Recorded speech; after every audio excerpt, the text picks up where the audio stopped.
The Dallas Mavericks have lost to the Minnesota Timberwolves 105-100. Put the brooms away, ladies and gentlemen. There's no sweep going on here. However, we are still up 3-1 in this series. And this game was one that I feel like we could have won, we could have run away with. There were a few moments late in the third quarter, early in the fourth, where I felt like we were making a good push, a good headway. I mean, we were only tied at halftime. Things did look promising, but we just didn't have enough to seal the deal. Even though the Timberwolves were in foul trouble for the majority of the game, we just couldn't capitalize. Our bench did a very good job of stepping up, but our starters fell flat. In this video, we're going to break down all the things that went wrong, as well as some things that did go well in tonight's game, the good, the bad, and the ugly. But how's it going, everybody? My name is Marcel Martin. This is Mavs Digest, bringing you the latest news on everything Mavericks related. And before we start with today's video, man, I just want to say thank you guys so much for just subscribing to the channel. We are so close to our goal of 10K subs. I feel like it was just 3 days ago we had just crossed 9K. We're at 9,722 subscribers. If you want to be up to date on everything Mavericks related, the news vids, the live streams, and the giveaways, make sure you subscribe so you don't miss out on a single thing that we do. But like I said in the intro, the Mavericks did lose tonight's game, 105-100. There were a few comebacks, a few moments in the game where I felt we really were able to win. It was a very winnable game, but we just didn't have enough. Late in the fourth quarter, a few good plays were made, a few bad plays were made. Like I said in the intro, our bench unit stepped up. Jaden Hardy had a great game. Dante Exum actually made his shots. The game was winnable. It was so close. Maxi Kleber was back. He provided a lot of good defense. Caused he pulled 2 charges tonight. He was great for us. And even though we didn't have Derrick Lively, we still were finding ways to win. But the missing presence of Derrick Lively was definitely felt on the defensive end as we were out-rebounded, and they did score more in the paint than we did for the first time in the whole series. But let's go ahead and look at the box score. For the Dallas Mavericks, PJ finished with 10 points, 1 block, 2 assists, 5 rebounds. He was 2 of 9 from 3. Derrick Jones Jr. had 9 points, 1 steal, 4 assists, 5 rebounds. He was 2 of 3 from 3. Daniel Gafford, 6 of 6 from the floor, had 12 points, 3 blocks, 1 steal, 1 assist, 8 rebounds. Kyrie Irving had 16 points, had 4 turnovers, 1 steal, 4 assists, only 2 rebounds. He was 1 of 6 from 3, 6 of 18 from the floor. And Luka Doncic, 28 points, 3 turnovers, 1 steal, 10 assists, 15 rebounds. He was 10 of 12 from the free throw line, but he was 4 of 11 from 3 and 7 of 21 from the floor. Luka and Kyrie really did not have that great of a game tonight. Maxi Kleber being back had 2 points, 1 assist, 1 rebound. He was 0 of 2 from 3, but 1 of 3 from the floor. Dwight Powell in 3 minutes gave you a 1 turnover. Josh Green had a pretty good game, had 5 points, 1 turnover, 1 steal, 1 assist, 1 rebound. He was 1 of 3 from 3. Dante Exum had 5 points, 1 steal. He was 1 of 2 from 3, 2 of 3 from the floor. And Jaden Hardy put on a little Hardy party, had 13 points, 1 rebound. He was 3 of 4 from 3 and 5 of 8 from the floor. Even though our bench unit did combine to have over 20 points, it just wasn't enough. Like I said, our starters were really the ones that were just... Now, I don't want to say they're holding us back, and I don't want y'all to think I'm making this video to just trash talk our starters, because like I said, we're up 3-1. We can still win this series. It's still ours to win. It's ours to lose, but it's ours to win. We are going to have to go back to Minnesota on Thursday, but we're going to have to come in with the right intensity. Kyrie and Luka have to play better. They have to make their shots. But in this game, it felt like the defense was there. For the most part, we were able to contain a lot of what the Minnesota Timberwolves were doing. However, Mike Conley felt like he was just able to do whatever he wanted. Going around those screens from Rudy Gobert was tough for Kyrie to keep up with, and the help defense just wasn't there in time as Mike Conley got off just timely shots. But on the bright side, our defense was doing very well as Rudy Gobert, Karl Anthony Towns, Mike Conley, and Anthony Edwards were all in foul trouble for the majority of the game. But we didn't really capitalize on that. I mean, yeah, we were getting to the line. Luka hit a long 3-and-1 late in the game to put us up within 3, but he missed the and-1 conversion, so we were still down by 3, and things just kind of fell apart towards the end as we were fighting to hold on. But there were some bright spots. Like I said, our defense, for the most part, it was pretty good. The first quarter, things were kind of bad. I think we were down by maybe 10 points after the first quarter, but we fought back. We kept trying to fight to keep up. I'm sorry, we weren't down by 10. We're down by way less. But anyway, the game was close. The game was close for the majority of it. Like I said, we should have won. It was ours to win, but we just fell flat. Our starters have to come in with more intensity. They have to come in with a sense of purpose, because 13 points off the bench for Jaden Hardy should not be wasted. Dante Exum had an actual good game. Maxi Kleber was back, had great defense. He was great. If we can get more minutes out of Maxi Kleber, I definitely want to see it because I think on the defensive end, Maxi was huge for us. Didn't really take a lot of shots, but he did cause two turnovers on the Minnesota Timberwolves by drawing 2 fouls on Karl-Anthony Towns. Without Derrick Lively, and I'll get into Derrick Lively more late in this video, but without Derrick Lively, obviously there's a hole there on our defense and offense down low.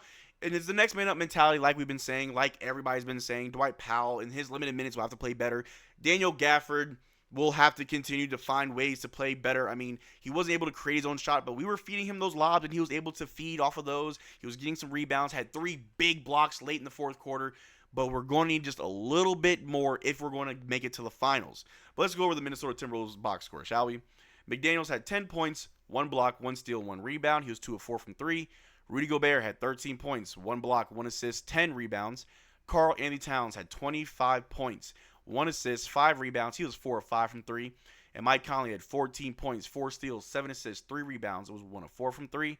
And Anthony Edwards had 29 points. He had 6 turnovers, but had 9 assists, 10 rebounds. He was 2 of 5 from 3.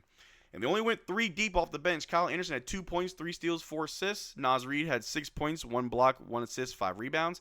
And Nickeil Alexander-Walker had 6 points, 1 block, 1 steal, and 2 rebounds. And just that alone, the fact that their bench only gave them 14 points, I was pretty confident.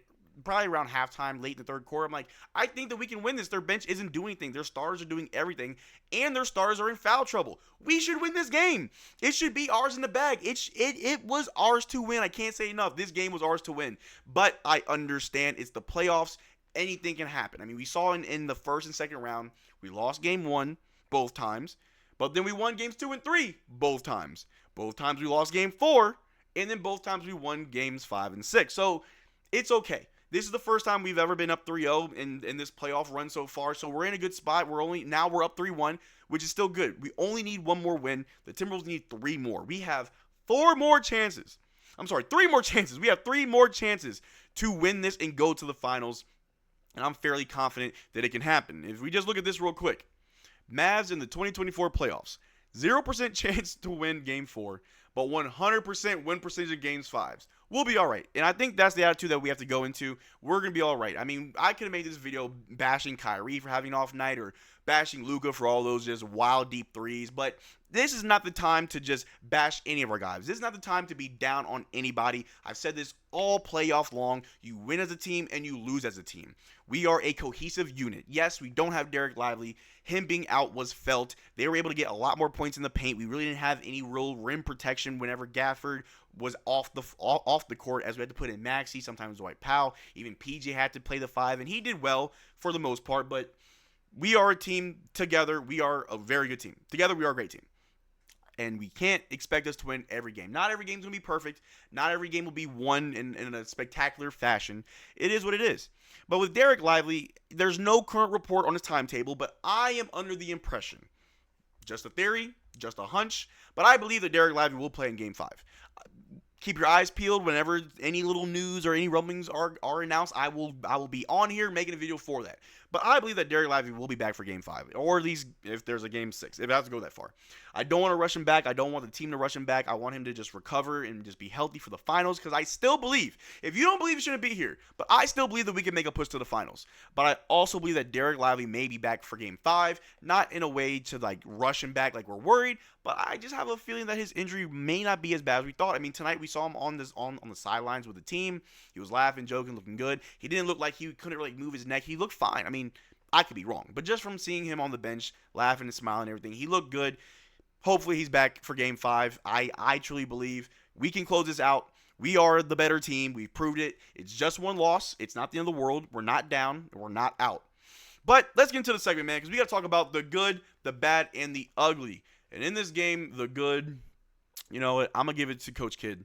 I think Jason Kidd did a good job with the rotations without Derrick Lively, knowing when to put in certain guys, knowing when to pull out certain guys, knowing to trust Jaden Hardy, who had probably his best game all playoff run, just trusting to keep him in the game as their ball handler, knowing when to put in Maxey, knowing when to pull him out, because he's coming back from injury. He only played about 13 minutes, but Max was huge. So for the good, I'm going to give it to Jason Kidd. I still think that he's having a great playoff run as a coach, and even though we lost today, it's not on Jason Kidd. I think Jason Kidd did a good job.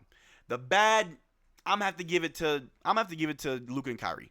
I'm gonna have to give it to Luka and Kyrie. There are stars. There are two best players, and they got outplayed by Cat and Anthony Edwards, who I think our duo is better than their duo by a mile. But I also don't expect Luka and Kyrie to have another bad game. If history is our greatest teacher, this Mavericks team always plays better after a loss. We bounce back better than anybody. So I expect us to go into Minnesota and just take the life out of them. I truly believe. But for tonight, the bad goes to Luka and Kyrie.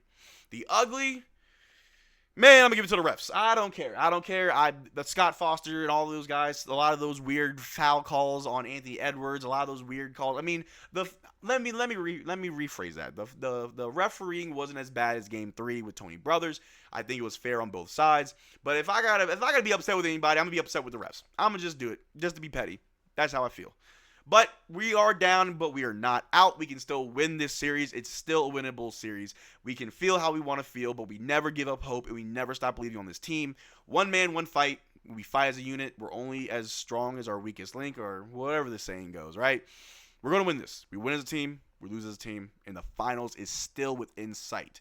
Not every game can be perfect, but the team can always improve, and that's the beauty of it. But thank you guys for making this far into the video. Make sure you check out our Twitter and Discord. Links in the description below. Consider becoming a channel member. We are doing a triple jersey giveaway. All 3 winners will be announced next week. Until next time, y'all take care. Peace.